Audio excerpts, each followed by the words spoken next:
ಇರಾನ್ನ ಸರ್ವೋಚ್ಚ ನಾಯಕ ಆಯತುಲ್ಲಾ ಅಲಿ ಖಮೇನಿಯವರ ಹತ್ಯೆಯಾಗಿದೆ. ಹಾಗಾದ್ರೆ ಮುಂದೆ ಸುಪ್ರೀಂ ಲೀಡರ್ ಯಾರು ಇರಾನ್ಗೆ ಎನ್ನುವಂತಹ ಸಂದರ್ಭದಲ್ಲಿ ಇದೀಗ ಖಮೇನಿಯ ಪುತ್ರ ಇರಾನ್ನ ಸುಪ್ರೀಂ ಲೀಡರ್ ಆಗಿ ಆಯ್ಕೆಯನ್ನ ಮಾಡಲಾಗಿರುವಂತದ್ದು.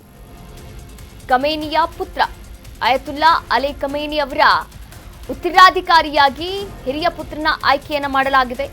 ಖಮೇನಿಯ ಮಗ ಮುಸ್ತಫಾ ಹುಸೇನೆ ಖಮೇನಿಗೆ ಪಟ್ಟವನ್ನ ಕೂಡ ನೀಡಲಾಗಿದೆ. IRGC ಒತ್ತಡ ಹಾಕಿರುವಂಥದ್ದು. ಒತ್ತಡವನ್ನ ಹಾಕಿ ಇದೀಗ ಖಮೇನಿಯವರ ಪುತ್ರನನ್ನ ಆಯ್ಕೆ ಮಾಡಲಾಗಿದೆ. ಮತ್ತೊಂದು ಸಂಘರ್ಷಕ್ಕೆ ನಾಂದಿ ಹಾಡುತ್ತಾ ಹಾಗಾದ್ರೆ ನೋಡಿ, ಮಧ್ಯಂತರವಾಗಿ ಆಯ್ಕೆಯಾದಂತಹ ಆಯತುಲ್ಲಾ ಅಲಿ ಖಮೇನಿ ಅವರ ಆಪ್ತನನ್ನ ಕೂಡ ಈಗಾಗಲೇ ಹತ್ಯೆಯನ್ನ ಮಾಡಿರುವಂಥದ್ದು. ಆದರೆ ಇದೀಗ ಇರಾನ್ನ ಸರ್ವೋಚ್ಚ ನಾಯಕನಾಗಿ ಆಯತುಲ್ಲಾ ಅಲಿ ಖಮೇನಿ ಅವರ ಪುತ್ರನನ್ನ ಮುಸ್ತಫಾ ಅವರನ್ನ ಈಗಾಗಲೇ ಆಯ್ಕೆಯನ್ನ ಮಾಡಲಾಗಿರುವಂಥದ್ದು.